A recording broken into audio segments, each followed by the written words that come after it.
India जैसी populated country में कुछ ही जगह ऐसी है जहां पर आपको लोग तो कम मिलेंगे, बट वहां के लैंडस्केप रोड्स खत्म होने का नाम ही नहीं लेते।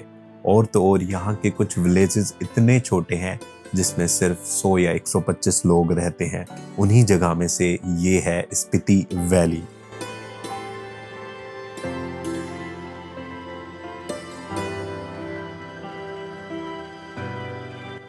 ये जगह दिल्ली से 10 गुना ज्यादा एरिया में है और पॉपुलेशन दिल्ली की पॉपुलेशन से 0.1% से भी कम है।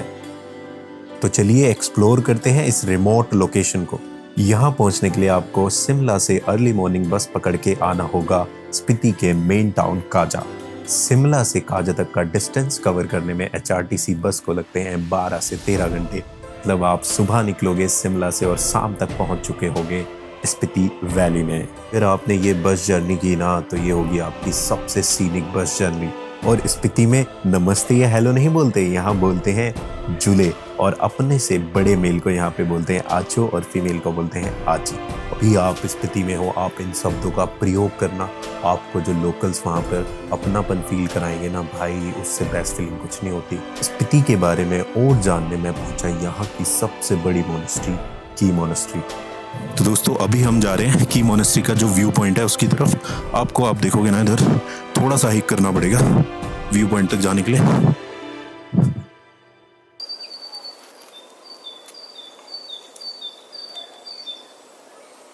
तो दोस्तों अभी हम आए हैं की मोनेस्ट्री एक्सप्लोर करने।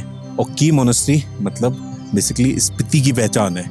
आप देखोगे मेरे पीछे कितनी प्यारी, कितनी सुंदर लग रही है। और उसके जो लेफ्ट में माउंटेन है भाई, उन पे आप देखो बर्फ है भाई, स्नो कैप्ड है पूरे, और कितने प्यारे लग रहे हैं। और बीच में खड़ी है की मोनेस्ट्री।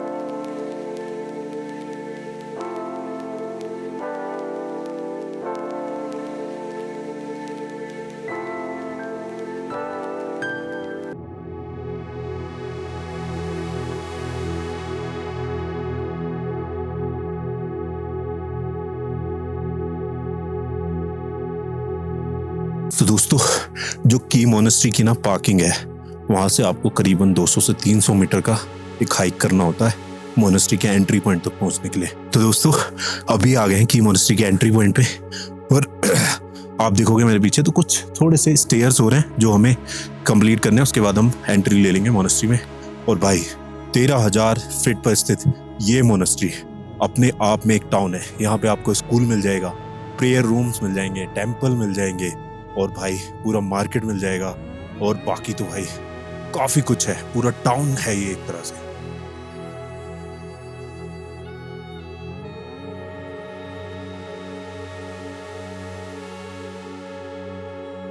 कुछ स्टेयर्स हैं जो हमें चढ़नी है, बस उसके बाद जो वो आप देख रहे हो ना छोटा सा ही, वो इस मोनेस्ट्री का एंट्री पॉइंट है। तो चलिए चलते हैं।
हमारे साथ हैं लांबा जी, झूले लांबा जी। आप थोड़ा इसके बारे में बताइए, इसकी हिस्ट्री और इसके बारे। हाँ जी। अब मैं शॉर्टकट में बोलूँ ना, 2563 साल पहले गौतम बुद्ध इनलाइटन हुए थे। जब वो इनलाइटन हुए थे उन्होंने अपना टीचिंग किया उसमें पाली लैंग्वेज में। 500-600 साल ऐसे चलता रहा। दूसरी शताब्दी में जब अशोक सम्राट ने बुद्धिज्म से उनका मिलना हुआ, पहले वो बहुत क्रूर राजा थे, बाद में उन्होंने अपने बहुत भाइयों को भी मारा था ना, तो वो बाद में लास्ट में उसको पीस की तलाश थी। पीस जब बुद्ध तो चले गए थे उसमें, अब 500-600 साल बाद की बात है। तो एक बुद्ध के एक शिष्य को देख के उसका मन पिघल गया, ऐसे भी कोई शांति हो सकता है? आपकी शांति का राज, मेरा राज है कि मैं बुद्ध से मिला था।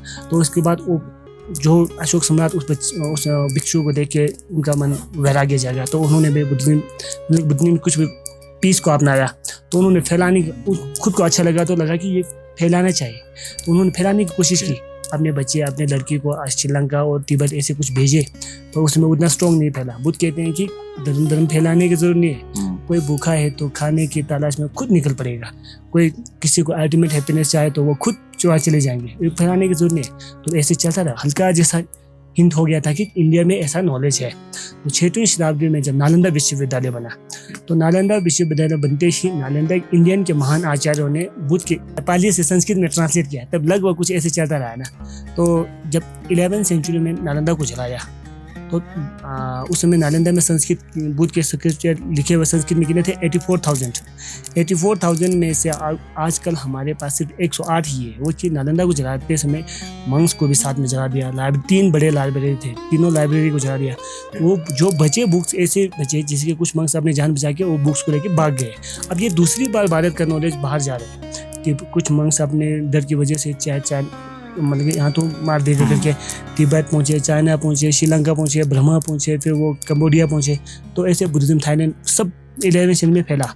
तो तिब्बत में फैला, तो तिब्बत में एक अच्छा गुरुजी की ज़रूरत थी।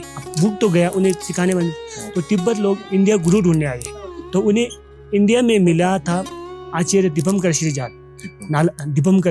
ये नालंदा में पढ़े लिखे आचार्य हैं, बिलोंग करते थे, आजकल आप कोलकाता कहते हैं ना, बंगाल से थे। तो उनको तिब्बत ले गए 11वीं सेंचुरी में। तो पहले हल्का फुल्का था, अशोक सम्राट फैला था, प्रॉपर नहीं था। तो उस आचार्य को तिब्बत ले गए। तिब्बत में उस आचार्य ने अतिशय दीपंकर, उन्होंने तिब्बत में अपना टीचिंग दिया सबको, अपना जीवन भी वहाँ त्याग दिया लोगों के कल्याण के लिए। तो तिब्बत में बुद्धिज्म स्ट्रॉन्ग हुआ। तो इस मनुष्य को उस आचार्य के एक स्टूडेंट या इंडिया के आचार्य तिब्बत जाके सिखाया। उनके बहुत स्टूडेंट थे। बहुत स्टूडेंट में से एक मेन स्टूडेंट था ड्रोनतोन्बा, तिब्बतन नेम है। उस आचार्य ने इस मिनिस्ट्री की नींव रखी थी 11वीं सेंचुरी के लास्ट में। यहाँ से 17 किलोमीटर दूर रंगलिक नामक एक गांव है वहाँ पर। तो कुछ साल ऐसे चलता रहा। 11, 12, 13 लास्ट तक वहाँ पे था। 13 के लास्ट में कहते हैं कि मंगोलियन चंगेज खान का दबदबा चल रहा था यूरोप और अफगानिस्तान में। उन्होंने अपनी टुकड़ी को यहाँ भेजा और यहाँ आए के उस मिनिस्ट्री को तोड़ के तहस नहस करके चला गया।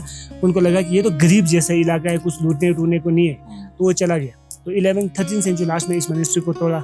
तो 14 सेंचुरी में लद्दाख में एक बहुत पुराना मिनिस्ट्री है थिक्से। उसके एक गुरुजी को पता लगा कि स्पीति का वो मिनिस्ट्री तोड़ दिया गया। तो वो गुरुजी चांगसो शिरप जाम्बो, उन्होंने इस मिनिस्ट्री को रिबिल्ड किया 14 सेंचुरी में, वहाँ से यहाँ। तब से यहीं पे है जिस किचन में आप चाय पी रहे हैं। ये 640 साल पुराना है। और नीचे वाला मेडिटेशन हॉल, जो छोटे छोटे केव्स व्हील है ना घुमाने का, वो सारे 645-650 के बीच इतना साल पुराना है, तब का बना 14 सेंचुरी का स्ट्रक्चर है। तो आजकल यहाँ सर्दियों में 50-60 मंक्स है, गर्मियों में आपको 250-60 देखने को मिलेगा। हमारा टोटल अटेंडेंस 395 रहता है। सर्दियों में कुछ लोग कर्नाटका, बेंगलोर, बहुत बड़ा मिनिस्ट्री है। एक इंस्टीट्यूट में कम से कम 6-7-8 हज़ार मंक्स है। उसमें आपको Thailand, Russia, Japan, Cambodia, American सारे स्टूडेंट दिखेंगे, इंडिया सब। तो ये से अब यहाँ सेंट्रल गवर्नमेंट का स्कूल है क्लास 5 तक। जब मैं तो 8वीं तक ही पढ़ा हूँ। हिमाचल HP बोर्ड का भी मैट्रिक तक है, उसको हम +2 और एडवांस करना चाहेंगे। तो यहाँ आजकल वो पढ़ाया जाता है जो पहले नालंदा में पढ़ाया जाता था। नालंदा के टाइम संस्कृत में था, अभी यहाँ संस्कृत से तिब्बतन में ट्रांसलेट करके पढ़ाया जाता है। वही है लामा जी, जो व्हील्स होते हैं वो, जिनको हम व्हील है ना, प्रेयर व्हील घुमाने का ना, उसमें एक प्रेयर व्हील में मंत्र लिखा हुआ है। हमारे भाषा में बोलते हैं धुंचुर। धुंचुर मतलब होता है करोड़। एक प्रेयर व्हील में करोड़ मंत्र डाला हुआ है। अब एक है ना, एक कहावत में आज जी लो एक आज कर लो एक पल में 100 आज जी लो एक पल में 100 जन्म, एक कहावत है ना। उसी तरह यहाँ आप ये कि आप इमेजिन है कि एक बार मैंने घुमाया तो इसके अंदर करोड़ मंत्र है, तो एक बार में करोड़ मंत्र के साथ का ऐसा वाइब लेना होता है। तो आपने कर लो एक पल में 100 पुण्य, ऐसा ये प्रेयर व्हील का कुछ भी करो, अल्टीमेट नहीं ना, तो अल्टीमेट हैप्पीनेस की हो तो दुख का पूरा बंधन टूट जाए, उसके बाद कोई दुख नहीं।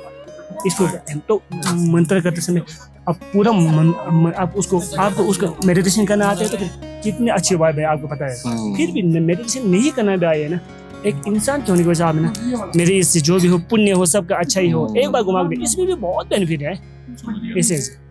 तो लामा जी लास्ट में यहाँ पे छोटे वाले मॉन्क्स भी होते हैं? हाँ जी, छोटे मॉन्क्स होते हैं जो मैट्रिक तक मैक्सिमम इंडियन जो स्टडीज है ना साइंस मैथ उसमें ध्यान देते हैं। उसके बाद मैट्रिक के बाद वो खुद को पता लग जाता है कि मैं एकेडमिक के लायक हूँ या नहीं हूँ, मुझे मार्क्स बैठना चाहिए या नहीं बैठना चाहिए, तो ऐसे कुछ तभी है। थैंक यू सो मच ये इन्फॉर्मेशन साझा करने के लिए।